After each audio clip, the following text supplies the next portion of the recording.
সর্বমোট ফেন্সিডিল 10,117 বোতল, মদ 3,983 বোতল, বিয়ার 29 বোতল, হেরোইন 1.875 কেজি, গাঁজা 238.79 কেজি, নেশাজাতীয় ট্যাবলেট 25,458টি, কোকেন 1.89 কেজি এবং বিভিন্ন ধরনের নেশাজাতীয় ইনজেকশন 19টি, যার সর্বমোট আনুমানিক বাজার মূল্য 3,18,76,665 টাকা। এই বিপুল পরিমাণ মাদকদ্রব্য ধ্বংসের মাধ্যমে আমরা শুধু আইনের প্রয়োগই করছি না, আমরা একটি প্রজন্মকে একটি অন্ধকার ও ধ্বংসাত্মক পথ থেকে রক্ষা করার অঙ্গীকারও পুনর্ব্যক্ত করছি। চুয়াডাঙ্গা এবং মেহেরপুর জেলার সর্বমোট 113 কিলোমিটার দীর্ঘ সীমান্ত এলাকায় 19টি বিওপি এবং একটি আইসিপির মাধ্যমে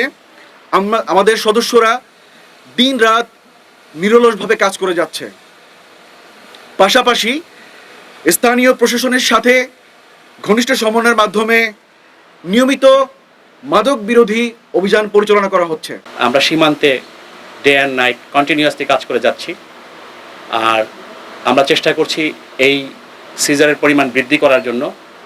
তারই অংশ হিসেবে আমরা সীমান্তের বিভিন্ন স্থানে যদি নতুন বিওপি করতে হয় সেগুলোর জন্য চেষ্টা করছি। সেই ক্ষেত্রে আমরা মেহেরপুর ব্যাটালিয়ন প্রতিষ্ঠা করার চেষ্টা করছি। 3টা ব্যাটালিয়নের থেকে 4টা ব্যাটালিয়ন হলে আমাদের সিজারের পরিমাণ আরও বাড়বে এবং সীমান্ত আরও শক্তিশালী হবে। সীমান্ত যত বেশি শক্তিশালী হবে, আমাদের মাদকের সিজারের পরিমাণ এবং মাদকের উপর যে নিয়ন্ত্রণ, স্মাগলারদের যে নিয়ন্ত্রণ, সেটা আরও বৃদ্ধি পাবে।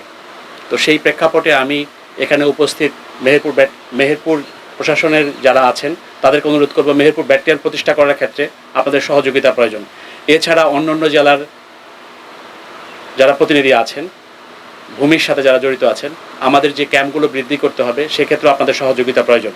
শুধু একটা ব্যাটালিয়ন কর্তৃক শুধুমাত্র আসামিবিহীন জব্দকৃত মাদকদ্রব্য থেকেই একটা ধারণা আপনারা পোষণ করতে পারেন যে কি পরিমাণ মাদক আমরা প্রতি বছর আটক করে থাকি। সো এই সমন্বিত প্রচেষ্টার মাধ্যমে আমরা আমাদের দেশকে, আমাদের জাতিকে অ্যাকচুয়ালি মাদক থেকে মুক্ত রাখার জন্য অবিরাম এবং অবিচলভাবে প্রচেষ্টা চালিয়ে যাচ্ছি। আমরা চেষ্টা করে যাচ্ছি সীমান্তে যাতে করে এই মাদকদ্রব্যগুলো সীমান্ত অতিক্রম করে বাংলাদেশের অভ্যন্তরে প্রবেশ করতে না পারে। একই সাথে অন্যান্য সংস্থাও তাদের স্ব স্থান থেকে নিজ নিজ দায়িত্ব পালন করে যাচ্ছেন। আমি আশা করব ইনশাআল্লাহ ভবিষ্যতে আমাদের এই অভিযানগুলো আরও বেশি বেগবান হবে এবং আমরা এই মাদকের ক্ষতিকর প্রভাব থেকে আমাদের সমাজ তথা জাতিকে রক্ষা করার জন্য আরও বেশি ভূমিকা পালন করব ইনশাআল্লাহ।